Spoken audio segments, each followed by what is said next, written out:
Hi, everyone.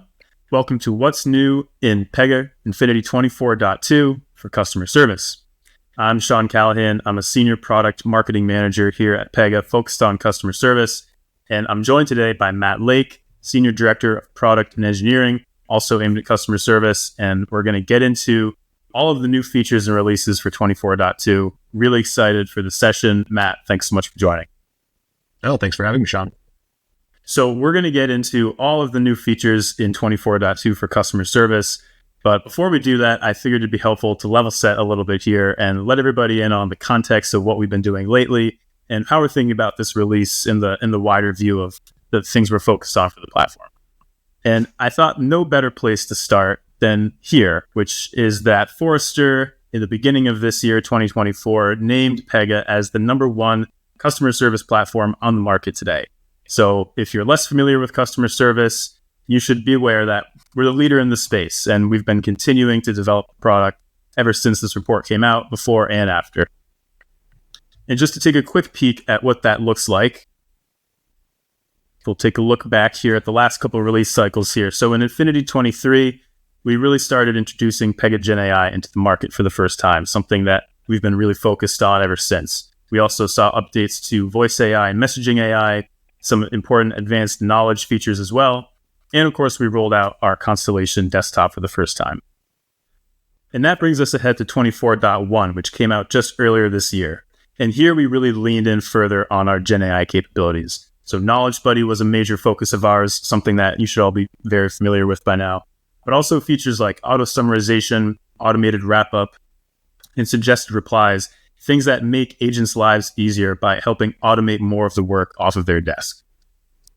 So with that preamble out of the way, I think it's now we can start diving into what we're coming out with here in 24.2. And really the themes here align with everything that we've been talking about just now, which broadly is to do more with Pega Infinity. And so what does that mean for our customers? Well, it's implementing faster than ever before. It's helping them make every employee their best employee. And it's helping them to contextualize even more customer experiences. So Matt, I think what I'd like to do here is pull up a couple of these features one by one. I'll do a quick introduction for each of them and let you kind of provide a bit more color and context on why it's important, why our customers and our audience should be excited about it. Does that make sense to you? Yeah, sounds great. All right. Matt, the first thing that I'd like to dive into here with you is how we're enhancing our self-service experience for end customers, right? And that's through this new feature that we're rolling out that's a multi-experience panel where, and correct me if I'm wrong on this, to me, the best way to think about it is that we're consolidating the whole self-service experience into a single view for the end customer. So if you're a customer coming to a web page and you need to find some knowledge, you need to chat with someone, maybe you need to action some type of workflow, we're putting that all in one place for them to do what way more easily and efficiently. Is that a good way to think about this? And maybe you can lend some color and tell us a bit more about this release and why it's so exciting. Sure. I think it has two major improvements to two different personas. You know, for the user who's here, they're engaging with chat on a website. They may be engaging with a bot or an agent, but they might want to do something more complicated. And in that case, we want to bring the power of Pega's workflow to them here without having to take them someplace else on the website or open up new tabs. So instead, we can just launch this expanded panel and let them fill out all of the data that they need. And that can include additional instructions and all of the different controls that make gathering that data a lot easier. We can also expose contextual knowledge and allow them to search and review things that may be relevant to the work that they're doing. But beyond that, we also want to make it a lot easier to bring these self-service experiences to life and allow our clients to embed it on their website without having to do a lot of individual embeddings across different areas of the site. So from thinking about it from an enterprise perspective, being able to embed a single piece of JavaScript that gives you chatbot, agent escalations, but also knowledge and real self-service and exposure of case types, is both incredibly powerful and empowering, but also really key to our center out message of building these case types in one place and then being able to bring them to life in a way that easily helps your customer get access to them in a way that they're comfortable with. I think that's a great point. And correct me if I'm wrong. I hadn't seen anything out in the market that looks a lot like this. I don't know everything under the sun, so I could be missing something, but it strikes me that this is a really strong differentiator that positions our self-service solution even better than it already is.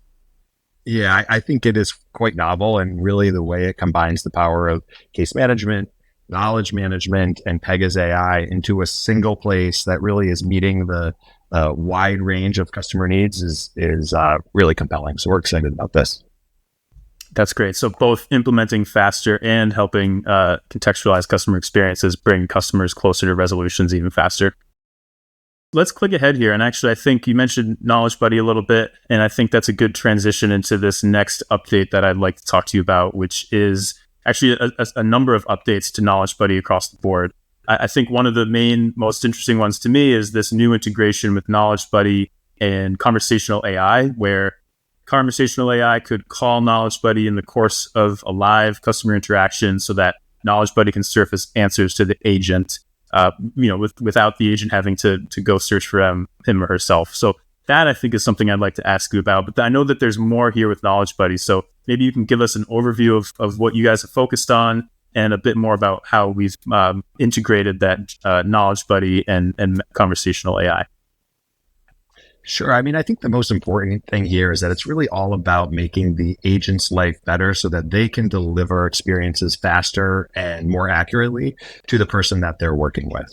So as far as detecting questions goes, we're actually able to use a voice AI to analyze the conversation, understand when a customer has asked a question, and then automatically go and route that into Knowledge Buddy to pull the answer to that specific question, putting it at the agent's fingertips, before they would have even had a chance to go and answer it themselves. So you imagine the experience of an agent here. They're getting peppered with questions, and especially ones that they might not be familiar with. Instead of having to figure out, how am I going to answer this? How do I keep track of these? They're getting a list of the answers there and potential questions there that they can just pick through and start to answer those questions. It greatly increases their confidence and ability to deliver successful outcomes, which is great for them, but it's also great in making sure that they're getting this interaction resolved the best way possible the first time it comes in. And all of this, around being able to detect those questions, being able to eliminate the amount of typing and auto-generating answers really helps get this done more quickly, but also in a way that's very tailored to the specific interaction that they're having and the specific questions that they're getting. So it's not like, let me just go open up a knowledge article and read through this long thing while I keep somebody waiting. Instead, it's like putting the exact piece of information that I need in front of me and helping me to do my job better. Yeah, it really strikes me as another way that we're showing empathy for the agent experience, kind of what you talked about at the beginning there. And it's something that I think we've been trying to do with Pega over and over again with all of our releases and our work, which is to try to just eliminate the steps, eliminate the clicks, give a few seconds back to the agent so they can focus that much more on the customer in every interaction. Yeah, I think, it's about saving time, reducing the overall time of the conversation. It's helping them get it right the first time. It's helping them feel good about the work that they're delivering, and it's helping the customer feel like, confident in the resolution that they've gotten from that agent. That's perfect. Well, that I think also ties nicely to this next topic here. Sticking in the theme of AI, I want to ask you about how we have updated our email capabilities across the board, integrating Gen AI, but also I think helping our agents use email more effectively as a channel, because sometimes I think for some customers, email is somewhat legacy. It's a little stale. Maybe it's harder to parse through customer sentiment. Maybe it's harder to track an email, thread that gets 20 emails long. Tell us a little bit about what we've done here with this enhanced email capability, how we're integrating Gen AI. Sure. I think all of those could be problems with using email for customer service. However, there are a lot of advantages to email, and that it's, ubiquitous. People are very familiar with how to use it. They have their email address. Their expectation for a response is less than when they pick up a phone to make a call or engage with someone on chat. So it's a more asynchronous channel. And that's really a great indication that it's, that there's value in it for providing service. But, there's also complexity that comes along with that, of how do you manage multiple threads that include multiple people? How do you manage that asynchronous interaction where you may need to hand it off to other people? And generative AI has really empowered us to add to the value of this email automation tool. So using it to do things like, quickly generate a transfer summary so that when somebody picks up an email thread, they immediately understand the important details and what they need to action. So, just like for any of us, if we get a long thread of emails and someone says, "Hey, could you take a look at this?" That's frustrating and it's challenging, and it could take us a long time to be able to really understand what's going on. But with the power of generative AI, we get that summary that's there and really helps us home in on the exact right thing to do at the right time. Then we combine that email interaction with Buddy to be able to put those same answers that we were just talking about in front of the agent and help them to actually tie that email and what's going on in that thread to the work that they need to get done. Is really, again, incredibly powerful in helping to facilitate how do we get this work done quickly? How do we make sure the information gets to the right place and to the right people and can continue on through our workflow in that true center out way? Yeah, I think you're absolutely right. And I think it's an incredible update. And email is obviously a critical channel for all of our customers, for all of us in our day-to-day life. So anything we can do to make that channel more efficient. I know we have customers that could see a lot of time savings and money savings by just cleaning up email and making it a little more efficient throughout their processes. Yeah, I think that's great stories. I love to hear, from our clients about how they've made email a successful channel for providing great service and how it's really helpful in meeting their customers in the channel of their choosing. Yeah, absolutely. Okay, so we'll keep moving here. And actually, I think we'll take a slight departure from some of the AI stuff into something I think that speaks more to the way that we integrate cross platforms, cross technologies, and make it easier for our customers to get work done, regardless of the tech stack that they're choosing. So in this case, I know that we've rolled out more and better integrations with CCaaS vendors, so contact centers as a service, which provide a helpful service to a number of our customers. And we want to make sure that we're not an impediment and they're not an impediment to them getting work done and orchestrating work through Pega. So Matt, can you tell us a little bit about what we've done here with CCaaS vendors, why our customers should be, I think, really happy to see some of these updates? Yeah, I think it's just a reflection of our continued emphasis on how do we bring the power of workflow automation and AI to enterprise-grade contact centers, most of which are using some combination of these vendors. And so we want to make sure that, again, that approach from Pega is enterprise-grade through how we do authentication, through how we manage the different call controls and embeddings and things that need to occur to make that agent experience really smooth. And so, this is something you'll see continuing through future releases as we continue to integrate as these platforms open up more and as they open additional services like Amazon Kinesis, bringing that in as a potential integration tool for voice AI. Yeah, that's really great. I don't have a whole lot more to add in terms of color, but I definitely think that customers will be happy to see that, just helping to keep streamlining, orchestrating, kind of greasing the wheels so that they can focus on the work and not focus on, which platform they need to use and going across applications. I think that also aligns pretty well with this next update here, which is the way that we're making it easier to use case types in Constellation. And, Constellation is relatively new, but it's not brand new. And we've been working through this coexistence story using things like Process Fabric to make it a little easier. So can you kind of demystify some of this and explain why this is important for our customers? Sure. It's really about how do we bring these existing case types into our channels and into the new applications to make them available. So recognizing that they're not always going to be in the same application, that an agent may have a work list that spans multiple applications and different UI frameworks, and really making that a lot easier. So this is all part of the steps we're taking to help our clients take more advantage of Constellation. So whether it's on their desktop and in their cases, and being able to incrementally bring those cases in line with Constellation and really reap the rewards of that. We recognize that may be an iterative process for them, but this is all about how do we make that easier.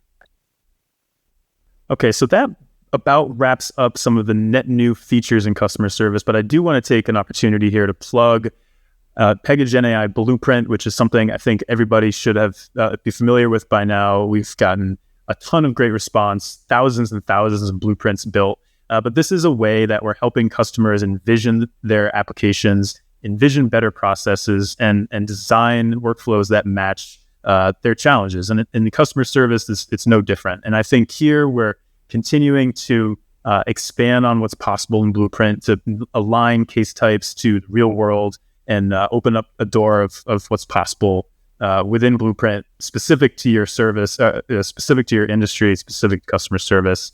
Matt, is there anything that I missed there that you want to add?